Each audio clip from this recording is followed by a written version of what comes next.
Hey YouTube, how you guys doing?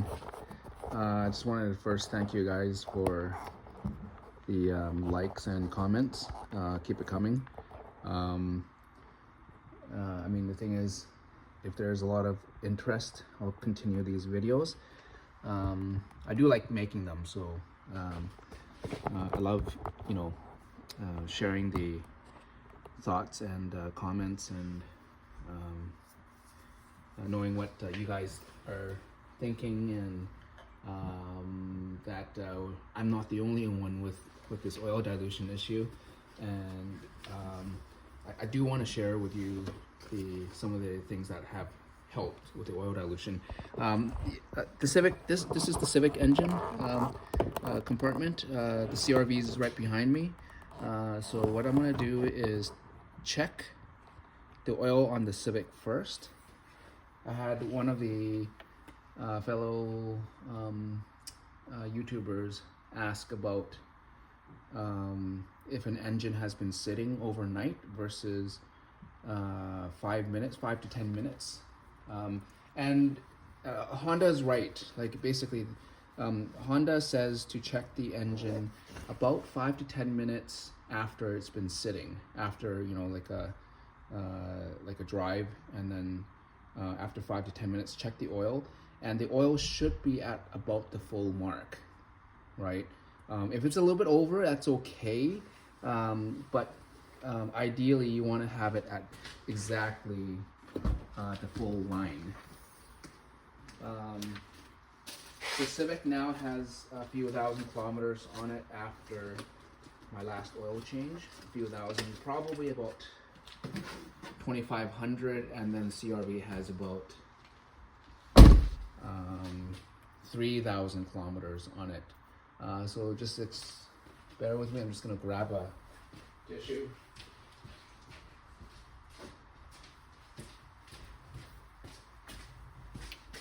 So this engine the Civic has been sitting for about an hour. All right, so still a little warm, sitting for about an hour. That's the color of the oil after 2,000, that's not bad, really. It's not bad at all. So typically I would make sure that I wipe it nice and clean. That way you guys can see that's nice and clean right now. And then in, out, and check. So what I see is that it's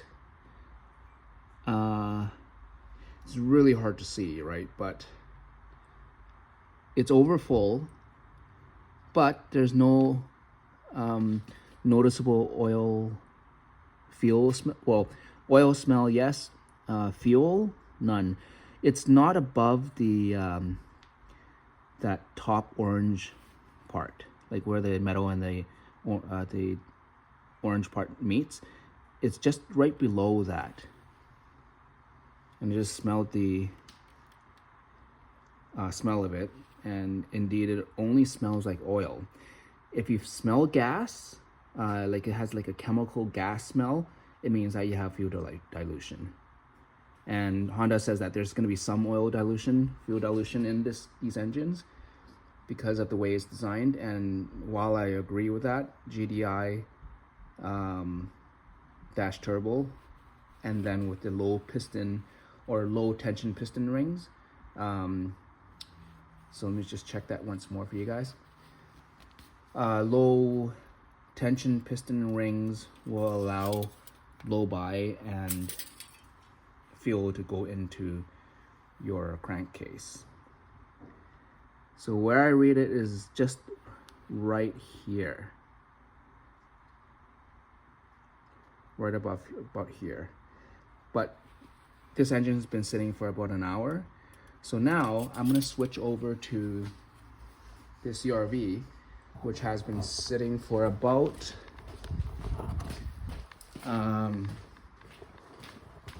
10 minutes now. So I just got home and it's been sitting for about 10 minutes. Excuse the shakiness. This tripod is not very good. All right, so here's the engine on the CRV.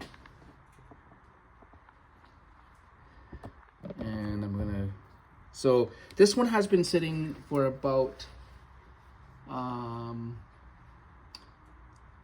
let's see, right now. Yeah, so it's exactly 10 minutes, let's say, you know, give or take 10 minutes, like a few minutes.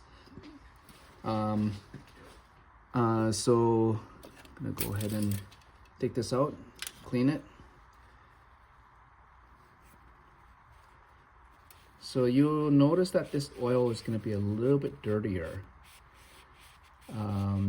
Why? Is because I put in Marvel Mystery Oil into the gas tank a few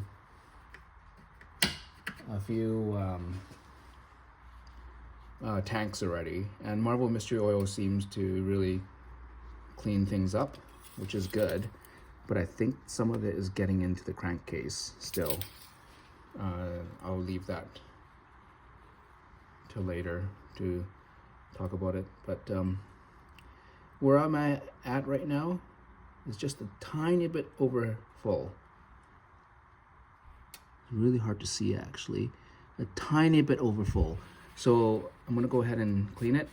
And this engine, so this engine oil has been changed 3,000 kilometers ago, maybe 3,200 now, and basically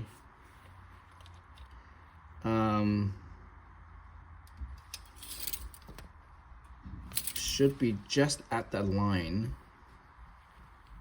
And right now it's really hard to see. You see that shininess and then not shiny? So it's tiny bit over full by about, let's say, 1 or 2 millimeters. That's going to be okay. If you check it right away, it's going to be just at the full line. But if you leave it, let's say overnight, yes, it's going to be higher than full. I'm going to go ahead and sniff this, you know, and it doesn't smell like any gas in it. So when I had the fuel dilution issue with both engines, I can smell the fuel inside of the you know, the rag or the tissue, right? I'm using a tissue right now because I just want to show you guys the color of the oil after 3,000 or so kilometers. I'm gonna go ahead and take out the oil cap. Basically, you want to take a look at the oil cap and just make sure that there's no foam or white residue, like milky look to it. If there is any like white foam or milky residue, it means that you are getting water into your crankcase. So the fuel dilution is a combination of moisture and fuel. Moisture, so basically water vapors and mixed with gas. And then the water will basically mix with your oil and sort of it'll emulsify. And when you emulsify it, it looks like milk. So there's nothing there. And take a small, if you smell oil at this point, a gas, then that means you do have fuel dilution. I don't smell anything right now. Don't put it too close to your nose, obviously, but I mean, the amount of fuel should be pretty small, even if you do have it. Try not to get any oil in your hands and face, for that matter. But yeah, so I just sniffed it. It smells like warm oil or hot oil. To answer one of the commenters regarding what Honda is going to say when you ask about this fuel dilution issue, Honda and actually the rest of the car manufacturers are put into a hard situation because of CAFE, CAFE, regulations and standards. Carbon is about carbon emissions and emission standards, and getting emissions down to a minimum. So all the car manufacturers did a number of things to get the best out of ICE vehicles, internal combustion engine vehicles, and they have done it by a number of things. They've changed the oil to 0W20. So in this engine, obviously, it uses 0W20, low viscosity oil combined with low tension piston rings, which has less friction, so the engine can move freer, in which case it improves fuel economy. And then they went with gas direct injection, direct ignition, and all sorts of different things that they have done to get these engines to a very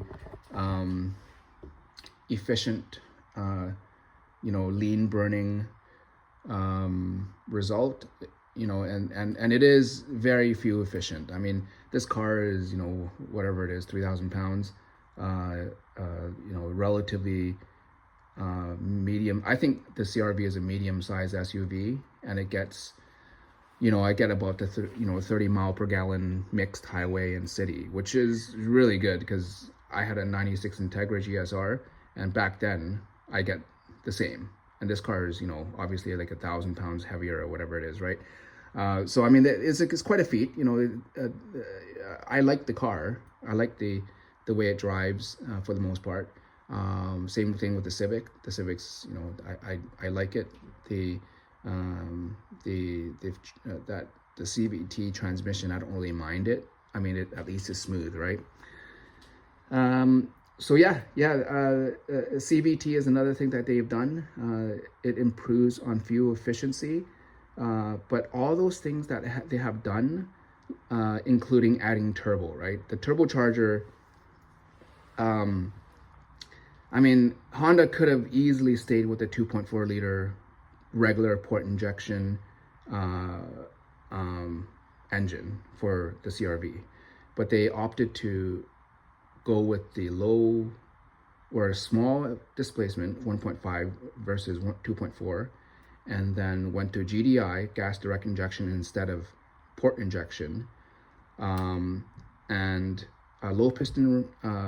low tension piston rings coupled with low viscosity oil, all adds up to what we have here is efficient, but in the perfect world, meaning that under perfect circumstances, you warm up the car, you drive for, they say as long as, like Honda or some of the manufacturers say, for as long as, an hour drive is enough to not have the fuel dilution issue, because if you do short trips, you will have more chances of getting fuel dilution, especially if you guys are using the auto stop start function. So please turn that off. Very, very important. I think, there's a number of things I've done to the engine to not get this fuel dilution. So right now there's 3,200 kilometers or so on this CRV. And by now I should have fuel dilution and fuel smell in the oil if I have not changed my driving habits, longer trips, turning off the auto stop start, and then finally buying high octane fuel. These engines are efficient, but I do believe wholeheartedly that the higher octane fuel runs better, and it prevents pre-ignition and knock And also, the engine knows that is high octane, in which case it adjusts timing and fuel mixture, and the computer is smart. It'll change the air fuel mixture and timing, right? In which case gets you a better chance to have an engine with longevity. If you guys want to take a look at some of the videos on Honda Accords, the Honda Accord with this 1.5 liter turbo has a higher chance of failed head gaskets, and it's all due to the fact that Honda recommends using only 87 octane, and if you get knock, the engine will blow the seals on the gaskets, and then basically you get the coolant mixture leak into the cylinders, in which case then you have a leak, you basically blow your engine, right? Like if you get that mixture, coolant mixture, go into your cylinders, it'll cause a whole myriad of issues. And then engine codes, check engine lights and everything, right? And you basically have to get the top part of your engine rebuilt, right? Like they have to re-gasket it and probably replace a bunch of different things. So that's the last thing you want to have, right? The only other thing I wanted to touch on was why I am using Marvel Mystery Oil and Seafoam. I just wanted to recap that part of it, because I do realize, and I do know, obviously, because it's direct injection, none of that fuel mixture, fuel plus my Marvel Mystery Oil Seafoam, none of that actually gets injected directly behind where the valves are to clean off the intake valves, right? Where you get the carbon buildup. However, if you think about how this system has a gas recirculation, can't remember what the acronym is, but basically some of the unburnt fuel and different